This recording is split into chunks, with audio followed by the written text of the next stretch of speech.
All right, we're about to get started with the North Carolina press conference. A couple of reminders as a courtesy to your fellow meeting members and team participants. Please make sure to silence your cell phones. Please make sure to state your name and media affiliation before asking a question. And for those of us joining on Zoom, please make sure to use the raise hand function. One final reminder, all recordings of this press conference on cell phones and cameras are prohibited. We're now joined by North Carolina head coach Hubert Davis and student athletes Cormac Ryan, RJ Davis, and Armando Bacot. We'll begin with an opening statement from Coach Davis and then get into questions for the student athletes. We'll jump right into questions for the student athletes. Again, raise your hand if you have any questions. Do we have any questions for the student athletes? Go here in the third row.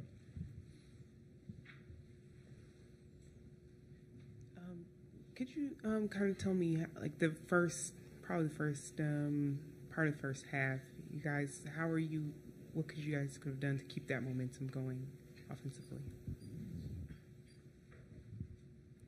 Start with Cormac.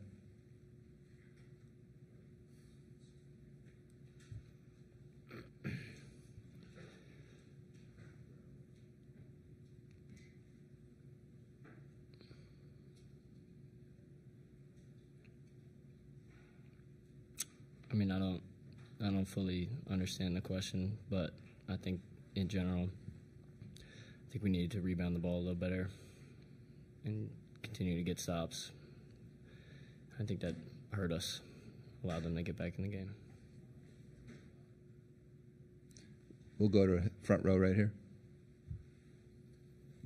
Armando, what did you make of the way you guys started the second half? It was a tough shooting stretch there for you after halftime, and that seemed to be a factor.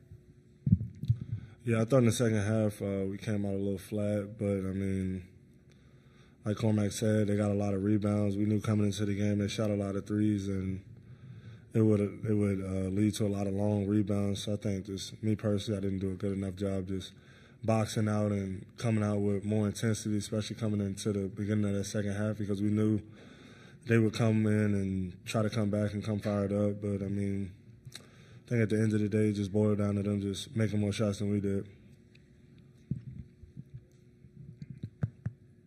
Do we have any other questions for the student athletes?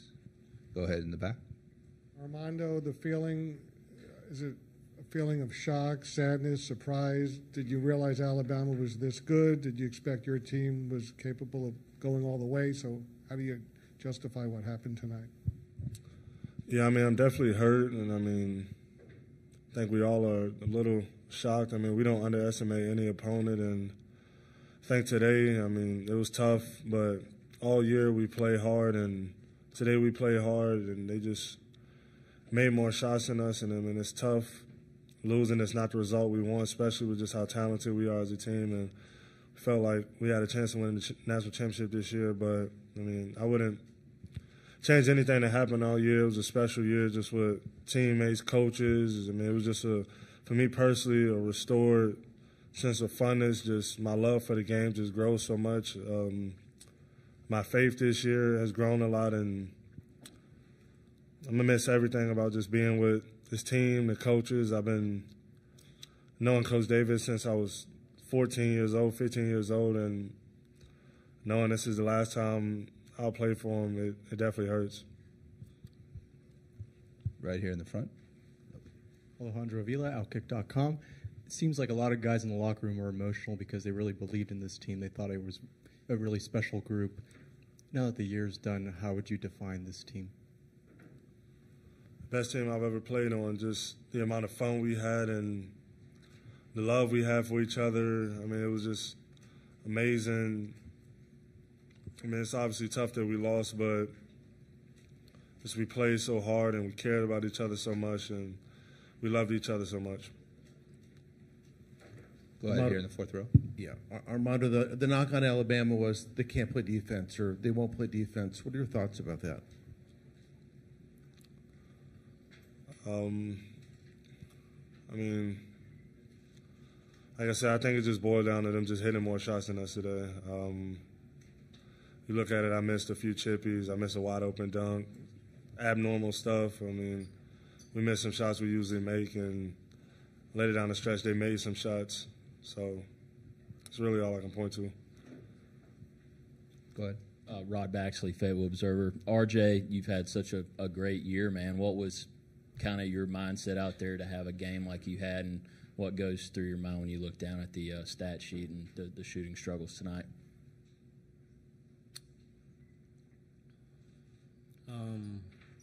I mean, I just wasn't good enough today. Missed a lot of easy shots that I normally make, and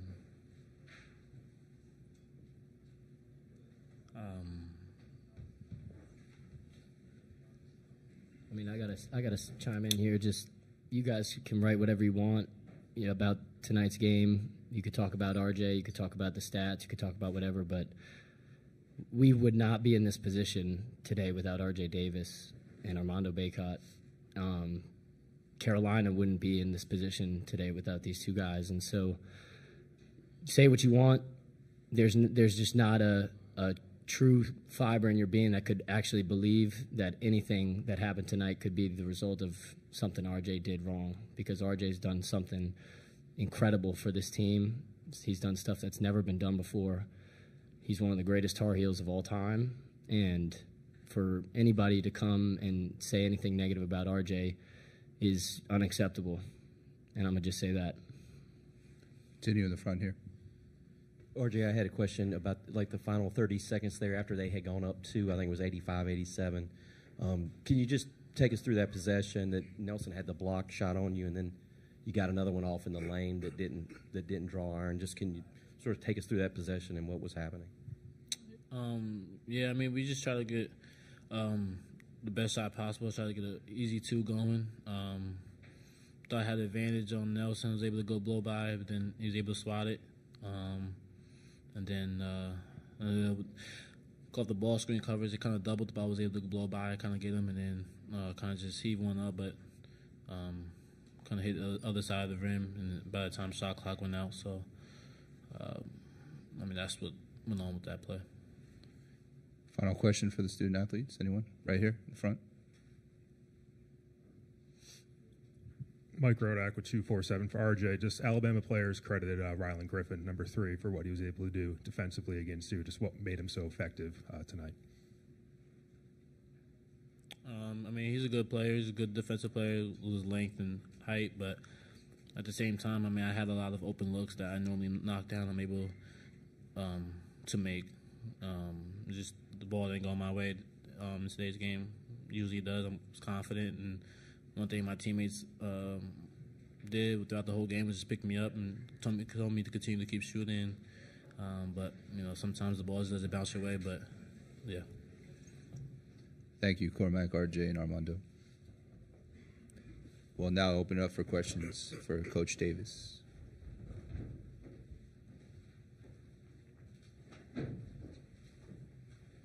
Go ahead. We'll start here in the front. Rod Baxley, Fayetteville Observer. Hubert, how would you just describe that second half for your guys? What did you see the differences down the stretch? The entire second half, or the just in the closing 4 minutes, or what in your mind was the difference tonight? Well, I mean, always in the closing minutes, it's it comes down to a play here and there. I've talked all season about the little details that make big things happen, not just necessarily shots, rebounds, free throws, loose balls. At the end of the day, they made down the stretch more plays than us, and unfortunately, we came out on the short end. We'll go next to the third row over here. Hi, Haley Sawyer, SoCal News Group. So you've played against Alabama in the tournament as a player, and now you're playing them, or you've played them as a coach. So just what was it like, having that perspective change from the player to being a coach now? Really didn't, think about it from a player's perspective. That was really a long time ago, but, it was an honor and a privilege to play against Alabama tonight. They're one of the better teams in the country. Obviously very gifted, from an offensive standpoint, not just shooting the basketball. They have guys that can create their own shot and just go get buckets. But I also felt like their length and their athleticism bothered us defensively, and I think that was a huge reason for our field goal percentage in the second half being down. Their length and the way that they challenged our shots bothered us. And then their ability to get second chance opportunities. I know we won the rebounding battle, but in order for us to have won this game, we needed to dominate the boards on both ends of the floor. We did get 22 offensive rebounds, but just not enough defensive rebounds to come away with the win. Hubert in the front. Hubert, that's what I was going to ask you about, what you felt like changed maybe from the first half to the second half. Was that a surprise in any way? Because your percentages were great in the first half. You hit the 10 threes. Yeah. You're rolling pretty good offensively, and then it dried up. No, it did, and I think it's a number of things. Number one, we just missed shots. I thought we had good looks that not normally that we make that we can make, and we just missed. I thought, secondly, their length and bothered us. They have length and athleticism at every position.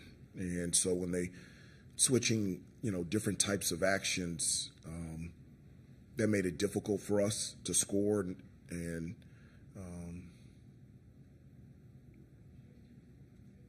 we just, and for us, not doing the job on the boards didn't allow us to get out in transition. So we're always going up against a set defense. And so I thought that played a part into it as well. And sometimes, your shots just don't go in. It stinks when it doesn't. And I don't know if that might have been the lowest percentage we shot in a half all year. It's close and just came at a really wrong time. Any other questions here in the room? Coach, we heard what Cormac had to say about RJ, just reflect on his importance to the program. I'm wondering if you had any thoughts to sum up. I know it's tough after a loss, but RJ's impact and Armando's impact here. It was everybody's impact. I mean, in a time in college basketball where there's so many moving parts and so many changes, you had two players that you couldn't ask for them to be as successful as they have been for 4 and 5 years, respectfully, at the same institution. Their commitment to Carolina, their commitment to this program and the community, those are the things that my hope is talked about more, about guys staying committed to the process. And not just RJ and Armando, but also Cormac. You got, Cormac and Harrison and Jay Witt and Pax and James, and you've got guys that come in here as transfers and they dove right into what this place is all about, so much so that you don't even think that they've been here for 1 year. You feel like they've been here for 4 years. So the commitment of this team from the start to have wanted to be a team is the thing that has blown me away and has restored my faith that you can't have a bunch of guys in a locker room that genuinely enjoy being around each other and celebrate the success of others and really want to be a team. We have time for 2 final questions. We'll go right here in the front. Hubert, I wanted to ask you just about rolling with Pax a little bit more than maybe usual in the second half tonight, because I think he had more minutes than Seth and Elliott. Just like what you saw there, why that was the decision to do that? And yeah, I mean, the way that they were playing us defensively, they were laying off some of our guys. And, Pax is somebody that has always been ready when his number is called, and somebody that throughout his career has had an ability to be able to shoot the ball from the outside. And so with them loading up on Armando in the post and loading up on RJ on any type of drives, and then them, I think even staying even more connected to Cormac after the first half that he had, putting in somebody that throughout his career is more proven from the outside, would give Armando some more space, RJ more space to drive and be able to move. And I thought Pax did a good job when he was in there. All right, we have time for one more question here in the room. Anybody? Coach, Armando said that he saw his faith grow this season. Is this because of the process, and how did you see this group of young men mature this year? I did. I thought these guys. That's what I want. I mean, I would love to keep playing and win. Just continue to play, but more importantly, my job and my responsibility is to help and to serve and to prepare these guys for outside of basketball, so when they leave here, they're in a position to be successful whatever they do, wherever they do it. And the growth and the faith of Armando and all of the guys has grown this year in a way that it has refined their faith, it has developed their character so that they can move forward and be successful wherever they go. Thank you, Coach. Okay.